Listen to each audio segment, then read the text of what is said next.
Araw-araw, sa munting apartment na may 3 kwarto, ay isang karera laban sa oras para kay Aralim. Ang mahinang iyak ni Leo ay sumasabay sa kalansing ng kutsara at plato sa mesa, habang si Anya ay nagmamadaling magbihis, sinusubukang tulungan ang kapatid na si Noo na itali ang sintas ng sapatos. Mama, gutom na si Leo, sigaw ni Noo, abala pa rin sa sintas. Bumuntong hininga si Ara, nakangiti pa rin kahit ang puso niya ay puno ng gulo. Agad niyang binuhat si Leo na umiiyak, inilagay sa high chair, at kinuha ang handa ng bote ng gatas. Si Anya, ang panganay, na may seryosong mukha na parang matanda, ay marunong nang tumulong sa paghahanda ng almusal para sa kanyang mga kapatid. Sandali lang, anak. Ito na ang gatas ni Baby Leo, sabi ni Ara, hinaplos ang malambot na buhok ng kanyang anak. 5 taon. 5 taon na ang lumipas mula sa gabing iyon. 5 taon ng mga lihim, mga sakit na nakabaon, at mga tahimik na luha. Natuto si Ara na mabuhay, natuto siyang magpakatatag para sa 3 maliliit na nilalang na ito. Si Anya, Noo, at Leo ang lahat sa kanya. Sila ang kanyang ilaw, ang dahilan kung bakit siya patuloy na lumalaban araw-araw. Ang buhay ng isang inang mag-isa na may kambal 3 ay hindi kailanman naging madali. Mula sa mga gabing walang tulog dahil sa iyak ng mga bata, hanggang sa mga sandali na kailangan niyang doblehin ang trabaho para lang matustusan ang kanilang pangangailangan. Ngunit sa tuwing nakikita niya ang malinis na ngiti ng kanyang mga anak, nawawala ang lahat ng pagod kay Ara. Ngayong weekend, nagpasya si Ara na dalhin ang mga bata sa play area sa bagong bukas na mall. Ito ay isang gantimpala para sa matataas na marka ni Anya sa eskwela, at para makatakbo at makapaglaro sina Noo at Leo ng malaya. Yehey! Mall, masiglang sigaw ni Leo habang binanggit ni Ara ang tungkol dito. Ang mall ay malaki, marangya, na may kumikinang na ilaw at nakakaaliw na musika. Ang tawanan ng mga bata at ang amoy ng popcorn sa hangin ay nagbigay ng ginhawa kay Ara. Hawak niya ang kamay ni Anya at Noo, habang itinutulak ang stroller kung saan tahimik na nakaupo si Leo. Mama, gusto ko yan, turo ni Noo sa isang makulay na tindahan ng laruan. Sige, pagkatapos natin maglaro sa playground, tingnan natin ha, pagpapaliwanag ni Ara. Pagdating sa play area, naghanap si Ara ng upuan sa bangko para panoorin ang kanyang mga anak. Mabilis na nakisalamuha si Anya sa mga bagong kaibigan, si Noo naman ay abala sa pagbuo ng Lego, habang si Leo, matapos ang ilang minuto ng pagtingin-tingin, ay tumakbo patungo sa slide area. Pinanood ni Ara ang kanyang mga anak na maglaro, at ang kanyang puso ay napuno ng init. Sila ang kanyang buhay. Sila ang patunay ng isang pag-ibig na dating napakaganda, ngunit puno rin ang trahedya. Sinabi niya sa sarili, kailangan niyang protektahan sila sa anumang paraan. Walang sinuman at walang anuman ang makakasakit sa kanila. Lalo na si Rafay. Sa sandaling iyon, isang matangkad na figura ang dumaan sa kanyang paningin. Isang eleganteng suit, matikas na paglakad, at isang malamig na aura ang bumabalot sa bawat hakbang niya. Parang huminto ang puso ni Ara. Kilala niya ang figurang iyon, kahit 5 taon na ang lumipas at marami na siyang pinagbago. Rafael Alcantara. Naglalakad siya patungo sa opisina ng management ng mall, at ang mga empleyado sa paligid ay nagbibigay pugay. Hindi siya tumitingin sa direksyon niya, ngunit ang presensya niya ay tila nagpapatigil sa buong paligid. Ang dating Rafi ay isang mainit na tao, ang kanyang mga mata ay laging mailambing. Ang Rafi ngayon ay isang matagumpay, malamig na tao na maihangin ang pagkakahiwalay. Ang sakit ng nakaraan ay malalim na nakaukit sa bawat linya ng kanyang mukha. Napahawak sa hininga si Ara, pilit na nakikisama sa dami ng tao, nais niyang maging invisible. Takot siya. Takot siyang makita siya nito. Takot siyang makilala nito ang 3 bata. Takot siyang malaman nito ang lihim na pilit niyang itinago sa loob ng 5 taon. Nakahinga lang ng maluwag si Ara nang mawala na si Rafay sa paningin niya. Pinakalma niya ang sarili na hindi siya nito nakilala. Marahil ay nakalimutan na siya nito, o masyado na siyang nagbago. Mama, laro tayo, tawag ni Leo, ang bunsong anak, habang hinihila ang kanyang kamay. Ngumiti si Ara, pilit na itinaboy ang takot. Tumayo siya, nagpaplanong dalhin ang mga bata sa ibang lugar para maiwasan ang anumang posibilidad ng pagkikita. Ngunit sa sandaling lumingon siya, isang hindi inaasahang pangyayari ang naganap. Si Leo, na likas na malikot at aktibo, ay biglang kumawala sa pagkakahawak ni Ara at tumakbo ng diretsyo patungo sa pasilyo kung saan dumaan si Rafael. Leo! Bumalik ka, natatarantang tawag ni Ara. Mabilis ang tibok ng puso niya. Patuloy pa ring tumakbo si Leo, ang maliliit na paa ay mabilis na lumalakad sa makintab na sahig.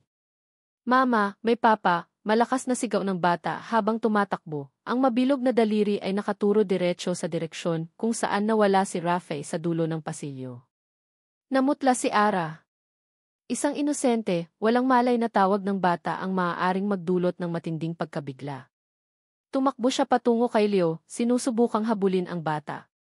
Ang tunog ng si papa ni Leo ay umalinggaw sa malaking espasyo ng mall. Narinig kaya ni Rafael? Lumingon kaya siya? Hindi na kayang isipin ni Ara iyon. Alam lang niya na kailangan niyang magmadali bago pa mahuli ang lahat. Napasandal si Rafael Alcantara sa leather na upuan sa kanyang opisina. Ang sikat ng araw ay tumatago sa malaking bintana, nagpapainit sa marangyang silid. Nakatingin siya sa abalang tanawin ng syudad sa ibaba, ngunit ang kanyang isip ay malayo. Ang tunog ng kanyang kalihim, si Avis Garcia, na nag-uulat tungkol sa mga benta ng mall ay tila malabong bulong lamang sa kanyang pandinig. Sir, tumaas po ng 15% ang sales natin ngayong quarter. Malaking bahagi po niyan ay dahil sa bagong play area na inilagay natin, masiglang sabi ni Ms. Garcia. Magandang balita, Ms. Garcia. Siguraduhin na mapanatili natin ang kalidad ng serbisyo. Malamig na tugon ni Rafael, walang anumang pagbabago sa kanyang ekspresyon.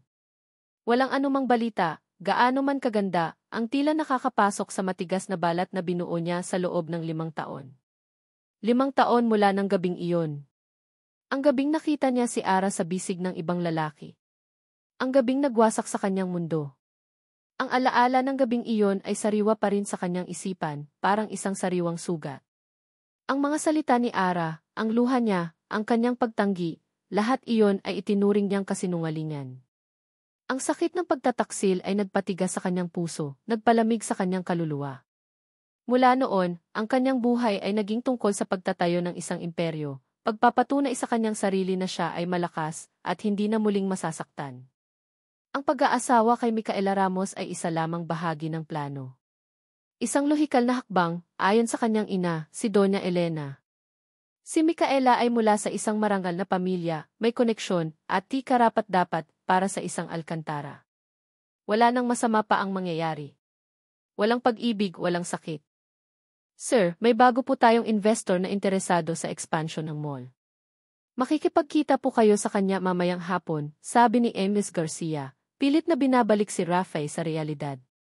Bumalik ang kanyang tingin sa tanawin ng syudad. Sa isang banda, alam niyang may nagaganap na kakaiba. Isang imahe ang pilit na lumalabas sa kanyang isipan, isang babae na may matangos na ilong, mahabang itim na buhok, at mga mata na may halong lungkot at lakas. Hindi niya matandaan kung saan niya nakita ang mukhang iyon, ngunit ang imahe ay kasama ng 3 maliliit na bata na abala sa paglalaro sa play area. Tinatago niya ang pagtataka. Bakit siya iniistorbo ng imaheng ito? Hindi siya ang tipo ng tao na nagbibigay pansin sa mga hindi mahalagang bagay. Ngunit may kung anong pamilyar sa mga mata ng babae, isang bagay na pilit na gumagambala sa kanyang kapayapaan. Biglang bumukas ang pinto ng kanyang opisina. Si Doña Elena Alcantara, ang kanyang ina, ay pumasok na may kasamang ngiti. Sa likod niya ay si Micaela Ramos, na may matamis na ngiti at mapanuksong tingin. Rafi, anak. Kailan ka pa nagkaroon ng oras para mag-ayos ng opisina mo? Tanong ni Doña Elena, ang kanyang tinig ay matamis ngunit may bahid ng otoridad. Masyado kang abala sa trabaho, dapat ay inaasikaso mo na ang kasal mo kay Micaela. Lumapit si Micaela, hinawakan ang braso ni Rafael. Nga, Rafael. Excited na ako sa kasal natin. Imagine, Dimrek Alcantara na ako. Ngumiti si Rafael, ngunit hindi umabot sa kanyang mga mata. Don't worry, Ma Micaela. Nakaayos na ang lahat. Priority ko ang negosyo. Pinilit ni Doña Elena na iwasan ni Rafi ang anumang pagkaantala sa kasal. Ang importante ay matapos na ang kasalang ito, Rafael. Para maging mas matatag ang pangalan ng Alcantara. Habang pinakikinggan niya ang kanyang ina at si Micaela, muling lumabas ang imahe ng babae at ng tatlong bata. May kakaibang kurot sa kanyang dibdib. May kung anong koneksyon ang imahe sa kanya. Hindi siya makapaniwala na mayroon siyang ganitong damdamin. Matapos umalis ang kanyang ina at si Micaela, tumayo si Rafi at lumapit sa malaking bintana. Tumingin siya sa play area sa ibaba at sinubukang hanapin ang babae at ang mga bata. Wala sila doon. Naguguluhan siya. Bakit siya nakaramdam ng ganoon? May naisip si Rafi. Kinuha niya ang intercom. Ines Garcia, sabi niya. May ipapahanap ako sa'yo. Isang babae na may 3 bata. Kambal ata. Nakita ko sila sa play area kanina. Hanapin mo ang lahat ng impormasyon tungkol sa kanila. Gusto kong malaman kung sino sila. Nagulat si Ines Garcia sa kabilang linya. Hindi ito ang karaniwang utos mula sa kanyang si. Sige po, sir. Agad kong aayusin. Nagtataka si Rafi sa sarili. Bakit siya gumagawa ng ganito? Isang hindi kilalang babae at ang kanyang mga anak. May kung anong pilit na humihila sa kanya. Pakiramdam niya ay may isang bagay na mahalaga na nasa gilid lamang ng kanyang kamalayan, isang bagay na pilit na lumalabas. Ilang oras ang lumipas. Nangyari na ang pagpupulong sa investor. Nasa kalagitnaan na ng hapunan si Rafi nang tumunog ang telepono niya. Si Ines Garcia iyon. Sir, nahanap ko na po ang impormasyon tungkol sa babae at sa kanyang mga anak, sabi ni Ines Garcia. Ang kanyang tinig ay maihalong pag-aalinlangan. Ang pangalan niya po ay Ara Lim. Para bang tumigil ang mundo. Ang tinig ni Ines Garcia ay naging malayo at ang tunog ng mga kubyertos at pag-uusap sa paligid ay unti-unting nawala. Ang kanyang pangalan. Ang pangalan na hindi niya binanggit sa loob ng 5 taon. Ang pangalan na sinumpa niya. Bumaba ang kamay ni Rafi, bit-bit ang baso ng wine. Isang mahinang tunog ng basag. Ang pulang likido ay kumalat sa mesa, parang dugo. Ang kanyang mga mata ay nanlilisik, hindi makapaniwala. Nanginginig ang mga kamay ni Ara habang hawak niya ang kanyang lumang cellphone. Ang tawag mula sa mall management ay nagpatigas sa kanyang puso. Hindi na siya makakapagpatuloy sa pagbebenta ng kanyang mga handmade na produkto sa maliit na kiosk na matagal na niyang pinagkakakitaan. Ang dahilan? Restructuring. Isang magandang salita para sa hindi ka na namin kailangan. Pasensya na po, Ma'am Ara, sabi ng boses sa kabilang linya, na tila walang emosyon. Hindi na po namin kayo mabibigyan ng espasyo simula sa susunod na buwan. May bagong pulisiya po ang management. Napakunot ang noo ni Ara. Bagong pulisiya. Sa loob ng 2 taon, wala siyang naging problema. Ang kanyang kiosk ay kumikita at ang kanyang mga produkto ay sikat. Ngunit ngayon, bigla na lang. Pero bakit po? Wala naman po akong naging problema sa mga nakaraang buwan, pilit niyang tanong, ang kanyang tinig ay may bahid ng pagkabahala. Iyon po ang desisyon ng bagong may-ari, ma'am. Hindi na po kami makikipagtalo. Kung gusto niyo po, maaari kayong mag-apply sa ibang branch ng mall, pero sa ngayon, dito po sa main branch, hindi na po kayo pwede. Bagong may-ari. Isang pangalan ang biglang pumasok sa isip ni Ara, nagdulot ng lamig sa kanyang likod. Rafael Alcantara. Hindi kaya siya ang dahilan? Ang alaala ng tawag ni Leonati Papa sa mall, at ang matalim na tingin ni Rafi na tila tumago sa kanyang kaluluwa, ay bumalik sa kanya. Nakilala niya ba siya? Impossible. 5 taon na. Marami nang nagbago. Ngunit ang takot ay kumakalat sa kanyang dibdib. Kung nakilala nga siya ni Rafi, at kung ito ang simula ng kanyang paghihiganti, paano na ang kanyang mga anak? Sila ang kanyang pinakamahalagang lihim, ang kanyang pinakamalaking kahinaan. Kinabukasan, habang hinahatid niya ang mga bata sa eskwela, pilit niyang pinanatili ang kanyang composure. Si Anya ay masigla, si No ay tahimik na naglalakad sa tabi niya, at si Leo ay abala sa pagbibilang ng mga dahon sa daan. Ang eskwela ay hindi kalayuan sa kanilang apartment, isang simpleng paaralan para sa mga bata. Pagdating nila sa gate, biglang huminto ang isang itim na ighi sa tapat ng paaralan. Ang tinted na bintana ay bumaba at doon, nakaupo sa loob, ay si Rafael Alcantara. Hindi siya nagsalita. Hindi siya bumaba. Nakaupo lang siya doon, ang kanyang mga mata ay nakatitig kay Ara, at pagkatapos ay bumaling sa mga bata. Ang kanyang tingin ay matalim, puno ng galit at isang bagay na hindi maintindihan ni Ara. Parang sinusuri niya ang bawat galaw ng mga bata, ang bawat detalye ng kanilang mukha. Naramdaman ni Ara ang paglamig ng kanyang dugo. Ang kanyang puso ay kumalabog ng malakas. Ito na nga. Nakilala niya na. At ngayon, nakikita niya ang kanyang mga anak. Nagmadali si Ara na itulak ang mga bata papasok sa gate ng eskwela. Bilisan niyo, mga anak. Malalate na kayo, sabi niya, pilit na pinanatili ang kanyang tinig na kalmado. Ngunit ang mga bata ay tila walang kamalay-malay sa tensyon. Si Leo ay kumaway pa nga sa kotse, na tila nakita niya ang isang pamilyar na mukha sa loob. Nang makapasok na ang mga bata, muling tumingin si Ara sa isi. Ang bintana ay muling umakyat, at ang kotse ay dahan-dahang umalis, nag-iwan ng isang pakiramdam ng pagkabahala kay Ara. Ito ay isang babala. Alam niya iyon. Hindi nagtagal, dumating ang isang formal na imbitasyon sa kanyang apartment. Isang sulat mula sa Alcantara Group of Companies na nag-imbita kay Ara Lim sa isang importanteng pagpupulong sa opisina ng si. Alam ni Ara na wala siyang pagpipilian. Ito ay hindi isang imbitasyon, ito ay isang utos. Kinabukasan, suot ang kanyang pinakamagandang damit, pumasok si Ara sa marangyang lobby ng Alcantara Tower. Ang bawat sulok ay sumisigaw ng kapangyarihan at kayamanan. Ang mga empleyado ay abala, ngunit may isang uri ng katahimikan na nagpapakita ng kalubhaan ng lugar. Dinala siya sa pinakamataas na palapag sa opisina ng si. Ang pinto ay malaki, gawa sa dark wood, at tila nagtatago ng isang malaking lihim. Pagpasok niya, bumungad sa kanya ang malawak na opisina, na may malaking bintana na nagpapakita ng buong syudad. Nakatayo sa harap ng bintana si Rafael, nakatalikod sa kanya. Ang kanyang likod ay matigas, at ang kanyang presensya ay nagdulot ng lamig sa silid. Umupo ka, Ara, sabi ni Rafael, hindi man lang lumingon. Ang kanyang tinig ay malalim at walang emosyon, malayo sa boses na minsan ay bumubulong ng pag-ibig sa kanya. Umupo si Ara sa upuan sa harap ng malaking mesa. Ang kanyang mga kamay ay pinag-cross sa kanyang kandungan, pilit na pinipigilan ang panginginig. Lumingon si Rafael. Ang kanyang mga mata ay matalim, puno ng galit at pagtataksil. 5 taon, Ara. 5 taon akong nagtago sa sakit na dinulot mo. Rafael, hindi mo naiintindihan, pilit na sabi ni Ara. Hindi ko naiintindihan, biglang tumaas ang boses ni Rafael, lumapit sa kanya. Nakita kita, Ara.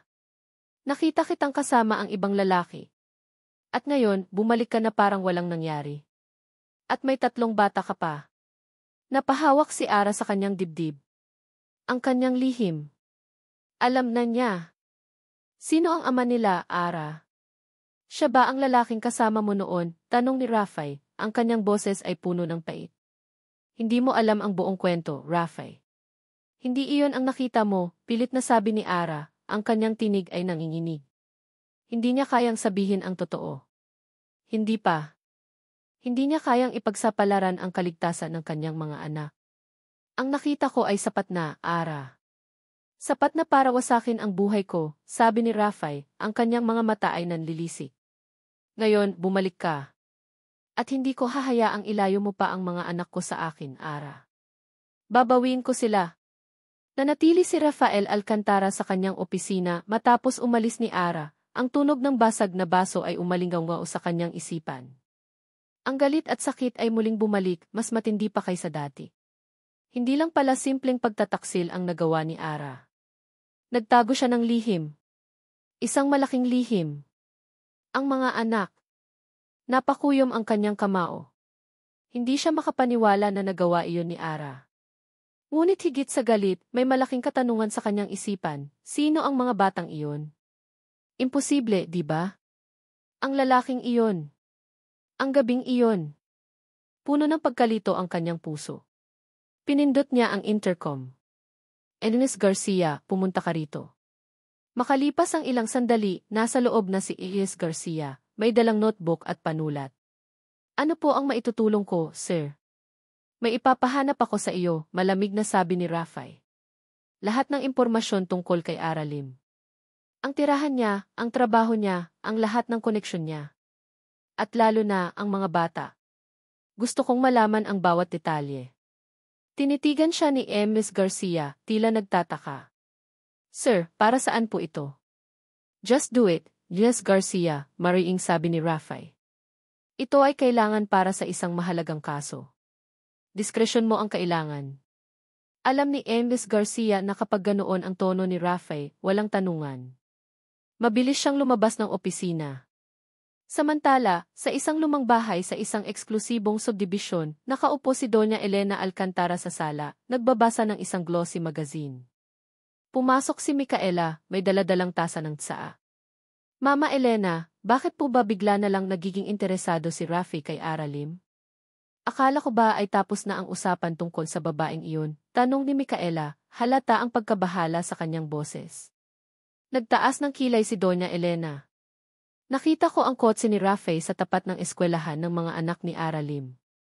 May kung anong pinagtatakhan si Raffy sa mga bata. Suminghap si Micaela. Naku po. Huwag naman sana niyang malaman ang totoo. Kung mangyari iyon, masisira ang lahat ng plano natin. Ngumiti ng mapait si Doña Elena. Huwag kang mag-alala, Micaela. Hindi hahayaan ni Raffy na masira ang pangalan ng Alcantara. At lalong hindi ko hahayaan na bumalik ang babaeng iyon sa buhay ng anak ko. Isa siyang kalait-lait at ang kanyang mga anak ay bunga ng kanyang kasalanan. Pero Mama Elena, paano kung maghinala na si Raffy? Tanong ni Micaela, nanginginig ang boses. Huwag kang mag-alala. May gagawin tayo para mailayo si Ara at ang kanyang mga anak sa buhay ni Raffy. At siguraduhin natin na mas lalo siyang magalit kay Ara, sabi ni Doña Elena, may ngisi sa kanyang labi. Simulan mo sa pagpapakalat ng mga balita tungkol sa madilim na nakaraan ni Ara. Gawin siyang masahol pa sa tingin ni Raffy. Samantala, bumalik sa kanyang opisina si Raffy.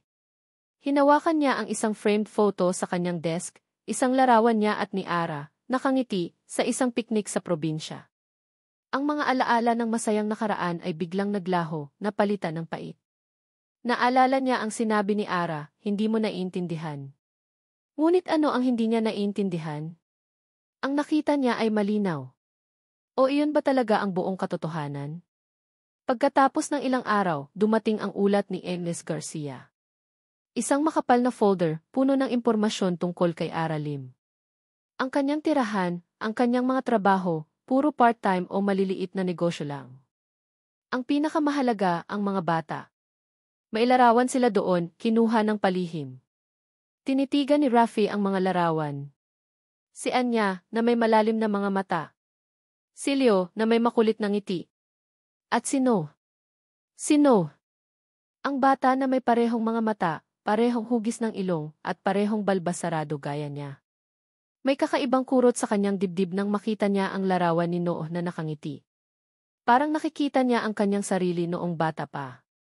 Ms. Garcia, sabi ni Raffy, ang kanyang boses ay bahagyang nanginginig. Kumuha ka ng samples mula sa mga bata. Kahit ano. Buhok, damit. Gawin mo sa diskretong paraan. Gusto ko ng file test. Nagulat si Ms. Garcia. Cell test, sir. Para saan po ito? Just do it, sabi ni Raffy, na pilit na pinanatili ang kanyang kalmadong tono. Hindi niya maintindihan kung bakit. May isang malakas na hinala sa kanyang isipan, isang hinala na pilit niyang pinipigilan. Pagkaraan ng ilang araw, habang abala si Raffy sa kanyang trabaho, may kumatok sa pintuan ng kanyang opisina. Ito ay isang messenger na may dalang isang sobre.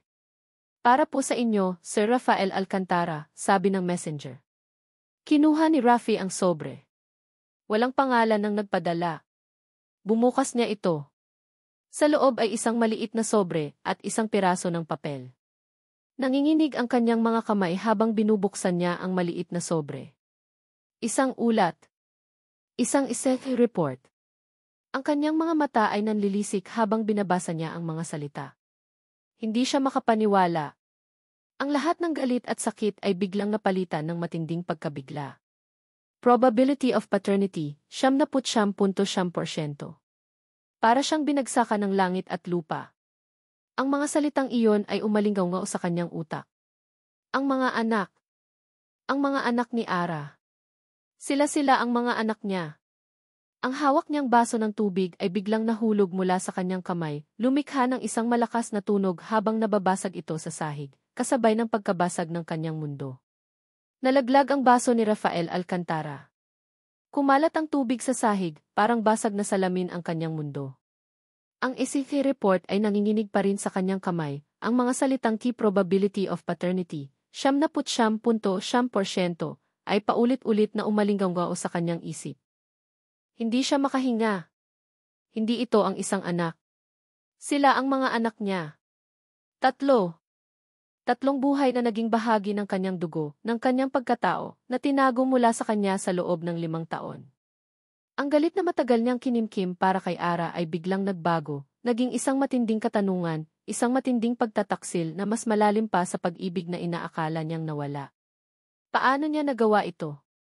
Paano niya nagawang itago ang kanyang sariling mga anak? Ang sakit ay humalo sa pagkalito, at isang bagong uri ng galit ang bumangon sa kanyang dibdib, hindi para sa pagtataksil sa kanya, kundi para sa pagtanggi sa kanya ng karapatan bilang isang ama. Agad niyang dinampot ang kanyang cellphone. Ms. Garcia, ang tinig niya ay halos hindi makilala, kailangan ko si Aralim dito. Ngayon na. Walang pagtanggi. Dalhin mo siya rito, kahit pahilahin mo siya. Makalipas ang 1 oras, nakaupo si Ara sa parehong upuan sa opisina ni Rafael, ngunit ngayon, ang tensyon sa pagitan nila ay mas matindi pa. Ang mga mata ni Rafi ay nanlilisik, ang kanyang mukha ay matigas, na parang bato. Nakita mo na ba ito, Ara? Malamig na tanong ni Rafael, inihagis ang fit report sa mesa. Lumipad ang papel at lumapag sa harapan niya. Nanginginig ang mga kamay ni Ara habang dinampot ang ulat. Nang makita niya ang mga salita, ang kanyang puso ay biglang lumubog. Ang kanyang pinakamalaking takot ay nagkatotoo. Alam na niya.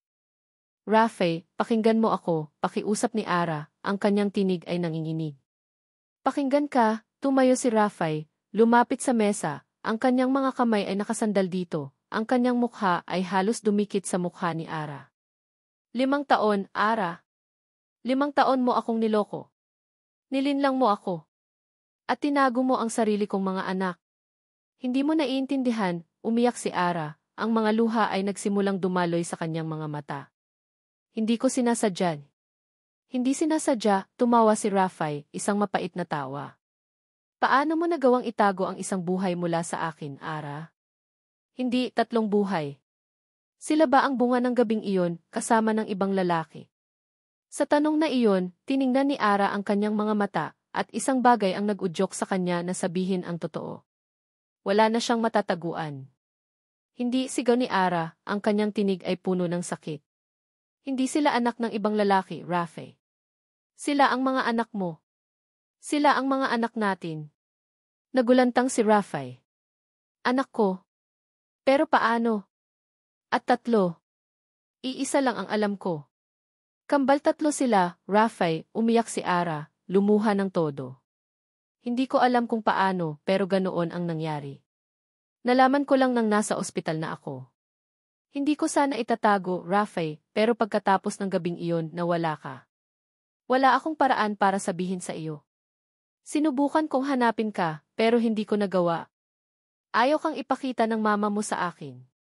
At nang makita mo ako, puno ka ng galit. Paano ko sasabihin sa iyo na buntis ako sa 3 anak mo kung ganoon ang trato mo sa akin? Bumalik si Rafael sa kanyang upuan, parang nawala ng lakas.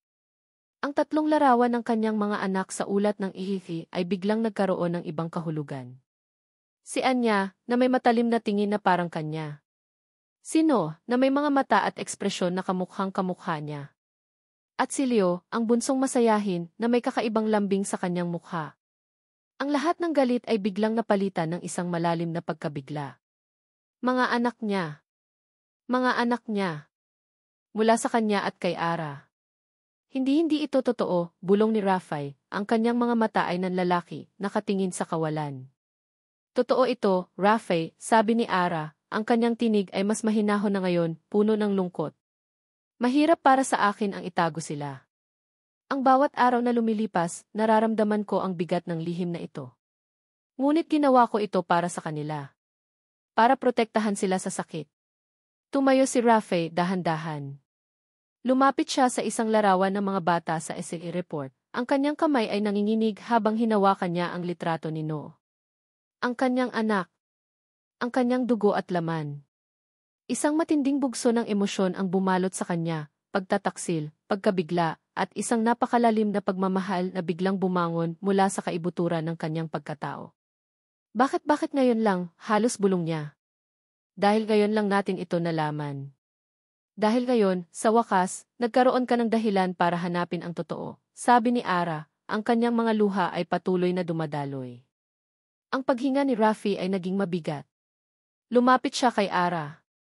Ang kanyang mga mata ay matalim pa rin, ngunit mayroon ng bahid ng sakit at pagkalito.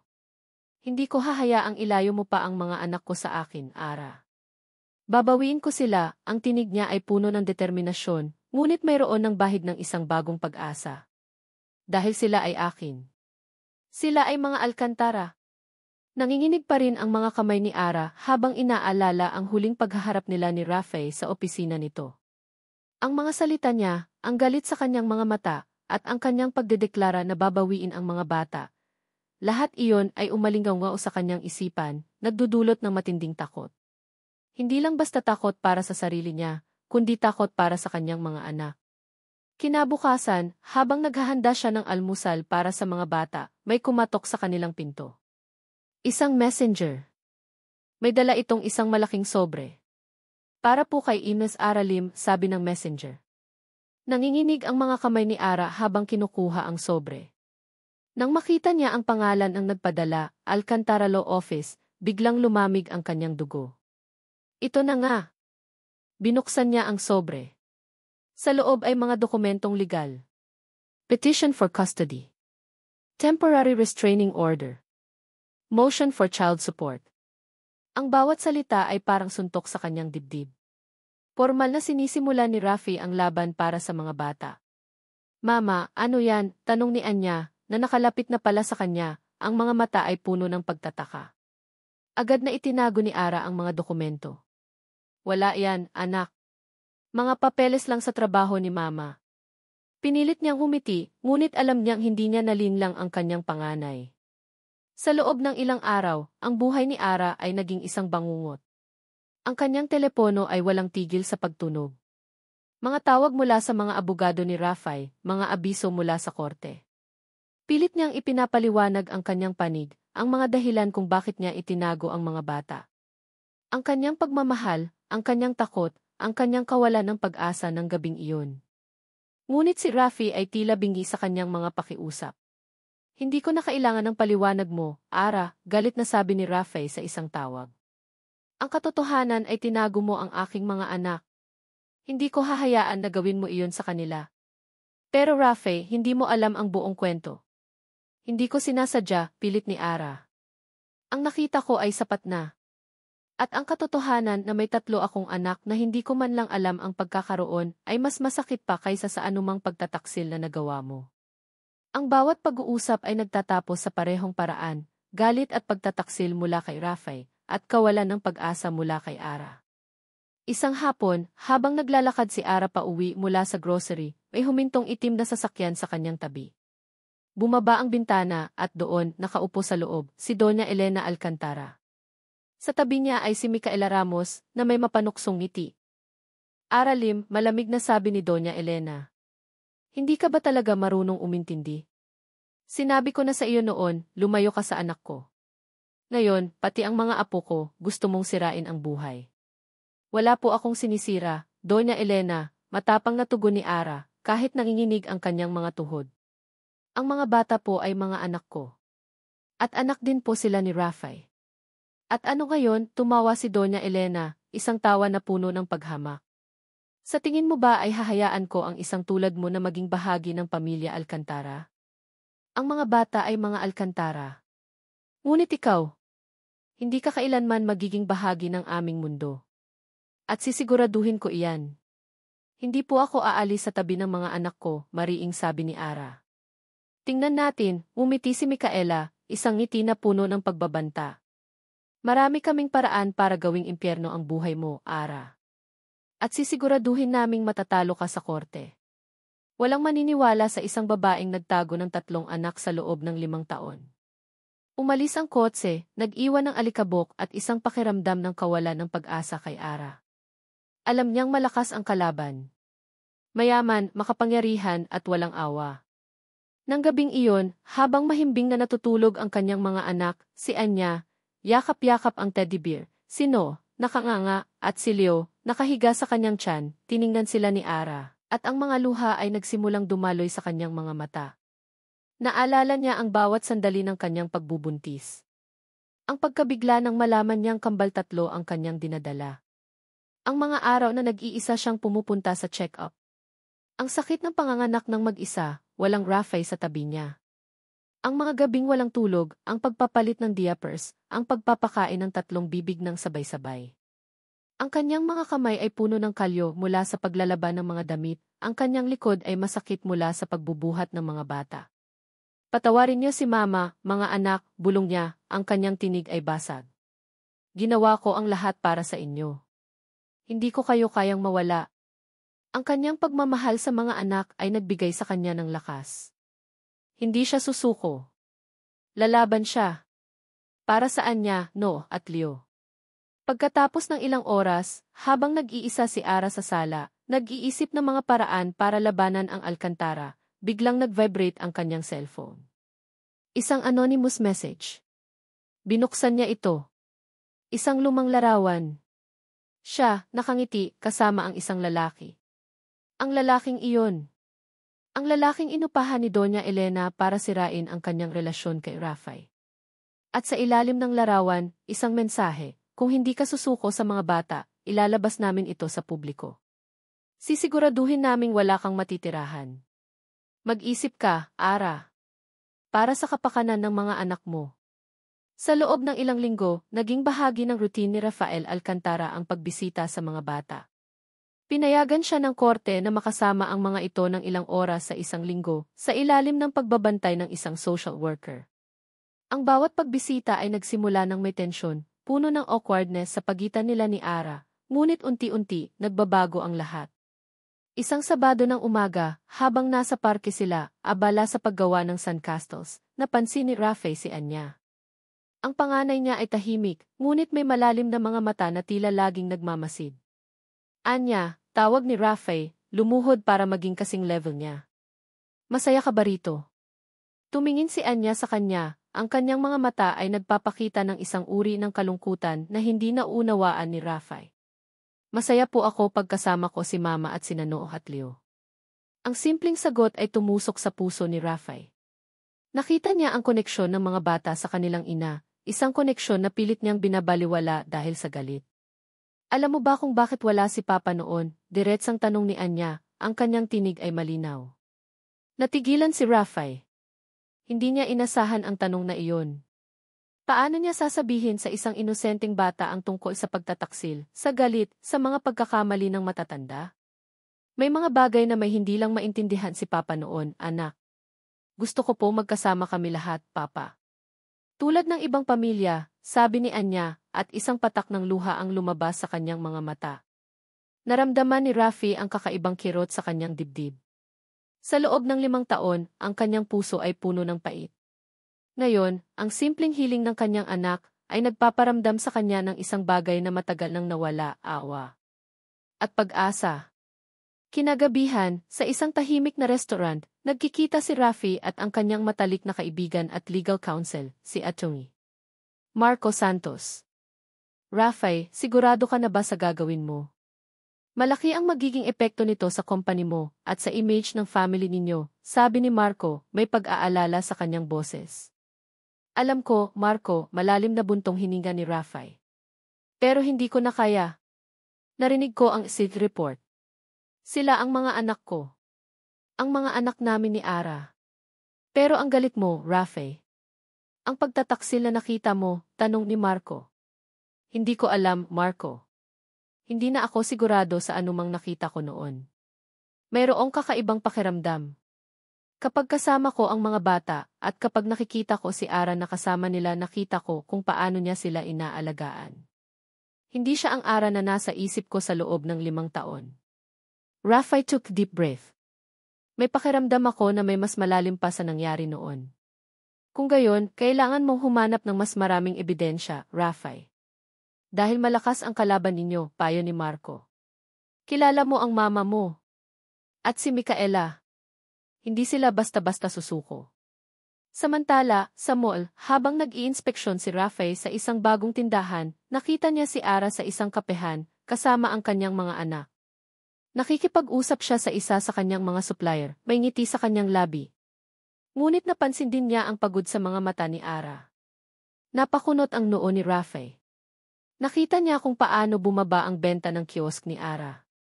Nakita niya ang mga paghihirap na pinagdadaanan ni Ara. At sa isang hindi inaasahang pagkakataon, nakaramdam siya ng awa.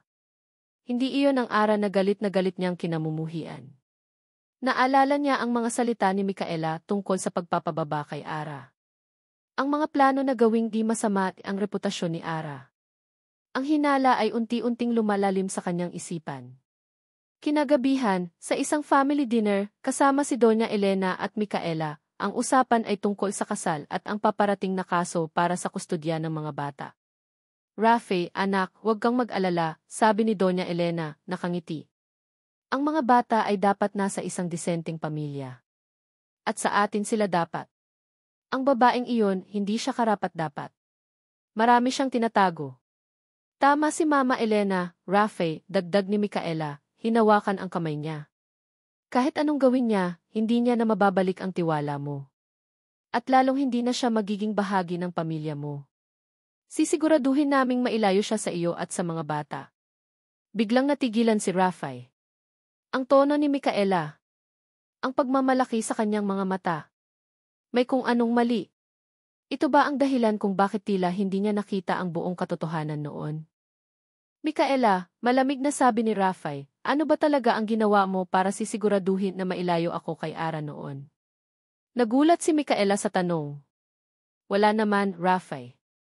Sinasabi ko lang ang totoo. Nakita ka naming dalawa ni Mama Elena noon. Sinusubukan lang namin na protektahan ka. Protektahan, tanong ni Rafay, ang kanyang mga mata ay matalim.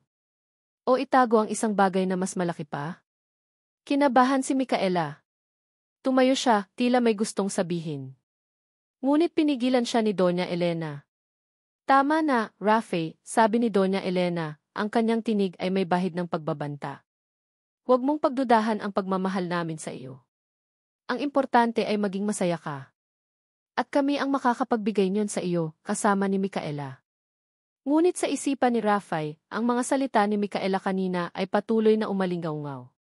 Sisiguraduhin naming mailayo siya sa iyo at sa mga bata. Ang mga salitang iyon, ang kanyang tono, ay nagtanim ng malalim na pagdududa sa puso ni Rafay. Mayroon pa bang ibang lihim?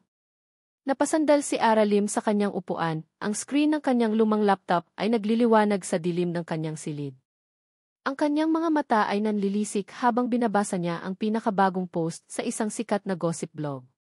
Ang kanyang pangalan, Aralim, ay nakasulat sa malaking letra, kasama ang isang lumang larawan niya at ng lalaking inupahan ni Doña Elena.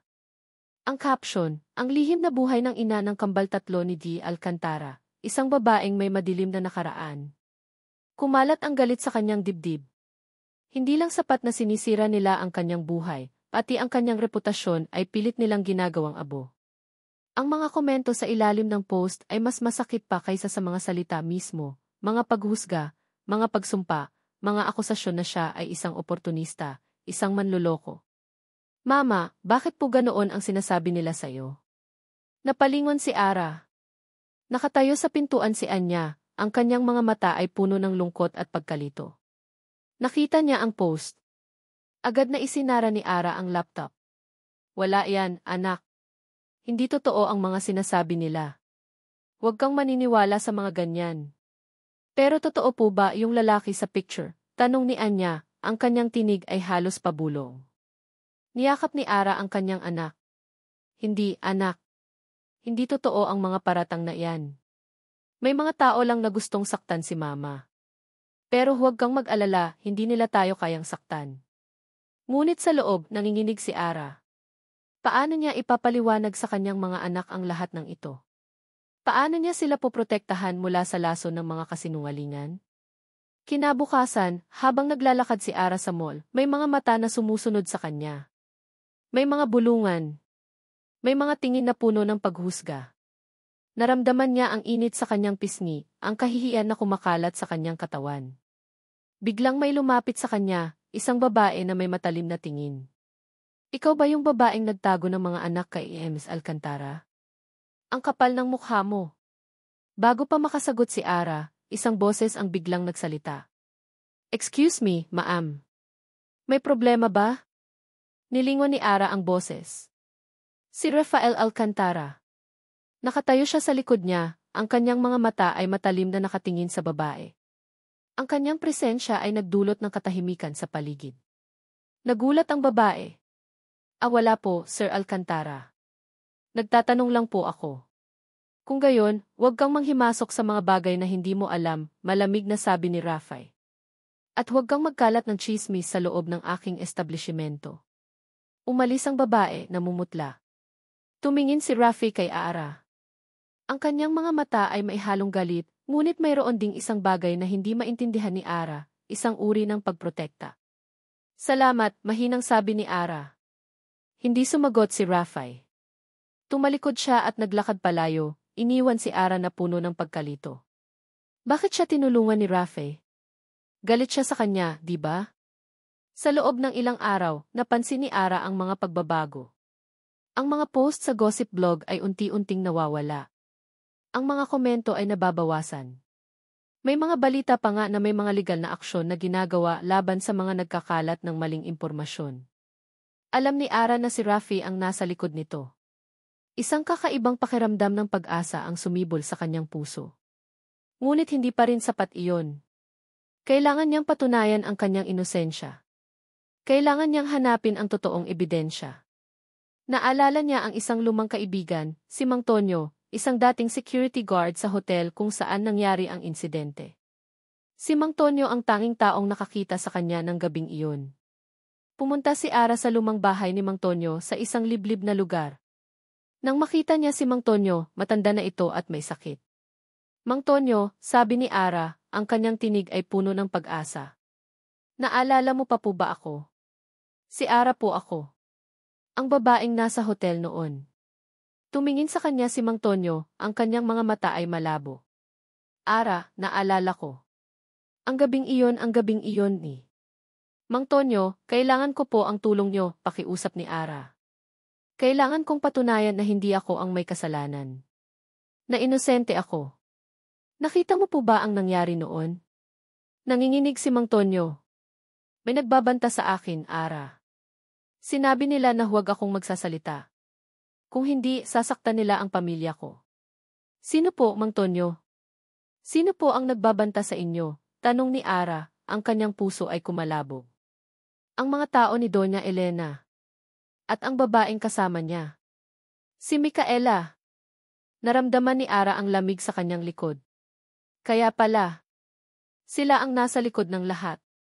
Mang Tonyo, kailangan ko po ang tulong niyo. Para sa mga anak ko. Para sa katotohanan, pakiusap ni Ara. Ngunit umiling si Mang Tonyo. Hindi ko kaya, Ara. Takot ako. Patawarin mo ako. Umalis si Ara sa bahay ni Mang Tonyo, puno ng pagkabigo. Ang tanging saksi ay takot. Paano na ngayon? Pag-uwi niya, habang naglilinis ng lumang bodega, may nahawakan siyang isang kahon. Isang lumang kahon ng mga alaala. Mga lumang sulat, mga larawan. At sa ilalim ng lahat, isang maliit na beef drive. Napakunot ang noo ni Ara. Ano ito? Hindi niya matandaan na mayroon siyang ganoon. Kinuha niya ang EFSU at isinaksak sa kanyang laptop. May isang folder. Hotel footage. Nanginginig ang kanyang mga kamay habang binubuksan niya ang folder. Sa loob ay may ilang video files. Ang una niyang binuksan ay may petsa ng gabing iyon. Ang video ay malabo at ang kamera ay tila nakatago. Ngunit malinaw na makikita ang isang bahagi ng koridor ng hotel. At doon, nakita niya ang kanyang sarili, naglalakad. At pagkatapos, ang lalaking iyon na biglang lumitaw at humawak sa kanya. At sa likod ng lalaki, sa dilim, may dalawang anino na nakamasid. Isang matangkad na babae at isang mas maliit na figura. Ang kanyang puso ay kumalabog ng malakas. Sila. Sila ang nasa likod ng lahat. Ang video ay hindi malinaw para makita ang kanilang mukha, ngunit ang kanilang presensya ay sapat na. Ito ang bahagi ng katotohanan na matagal niyang hinahanap. Nakatitig si Rafael Alcantara sa kanyang mga anak habang naglalaro sila sa sala ng kanyang bahay. Ito ang isa sa mga araw na pinayagan siyang makasama ang mga ito. Si Leo ay abala sa pagbuo ng tour mula sa mga blocks, si Noh ay tahimik na nagbabasa ng libro sa sulok, at si Anya ay gumuguhit sa kanyang sketchbook. Ang bawat tawa, bawat galaw ay nagpapakita sa kanya ng isang mundong matagal niyang hindi alam. Papa, bakit po hindi ka namin kasama noon? Tanong ni Anya, biglang tumigil sa pagguhit at tumingin sa kanya. Ang kanyang mga mata ay puno ng inosenteng pagtataka.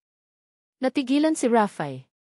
Ang tanong ay simple, ngunit ang bigat nito ay halos hindi niya kayang dalhin.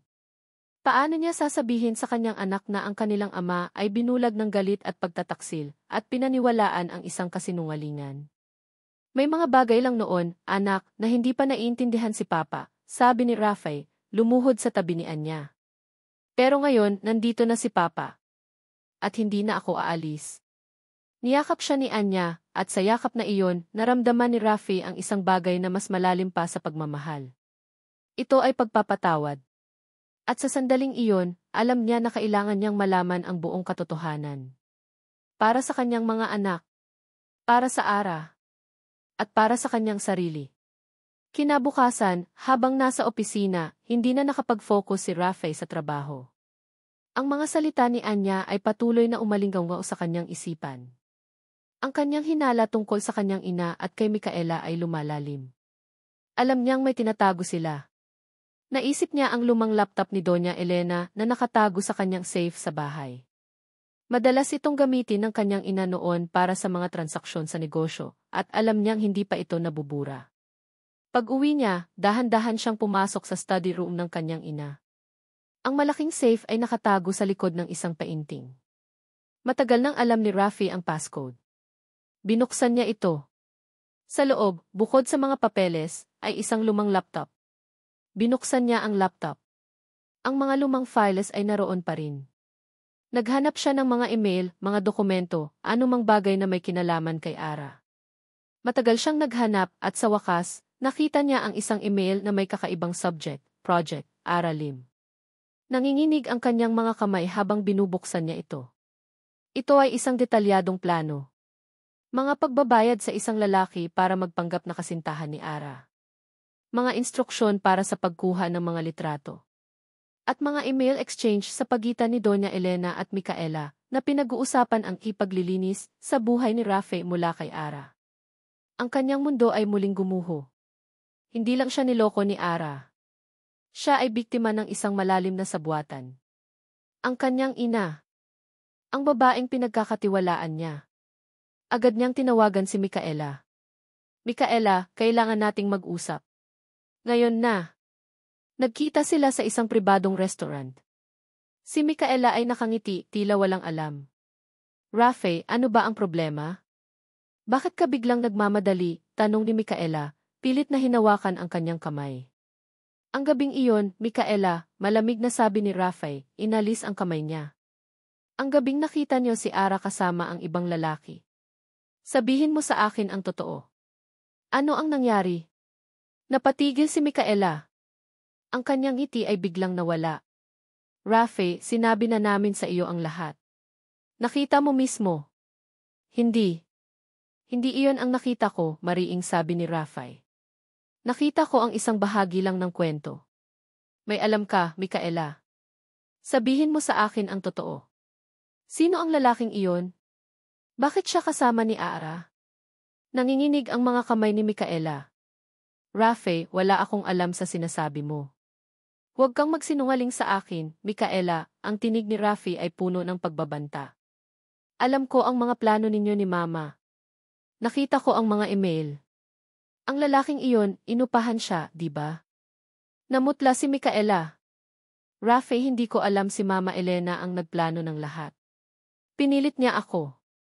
Sino ang lalaking iyon? ulit ni Rafay, ang kanyang mga mata ay matalim. Sabihin mo sa akin ang pangalan niya. Sa takot, sinabi ni Micaela ang pangalan. Siya si Mang Jose. Isang dating waiter sa hotel. Pinilit siya ni Mama Elena na gawin iyon.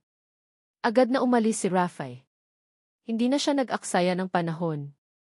Hinanap niya si Mang Jose. Matagal siyang naghanap at sa wakas, nahanap niya ito sa isang liblib na probinsya, nagtatago.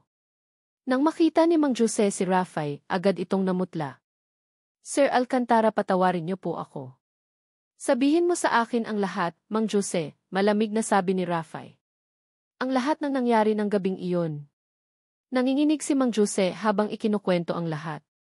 Kung paano siya inupahan ni Doña Elena para lumapit kay Ara, para hawakan siya, at para siguraduhin na makikita ni Rafay ang eksena. Kung paano siya binayaran para manahimik. Ang bawat salita ni Mang Jose ay parang suntok sa puso ni Rafay. Ang sakit, ang galit, ang pagtataksil na naramdaman niya sa loob ng 5 taon ay biglang nagbago, naging isang matinding pagsisisi.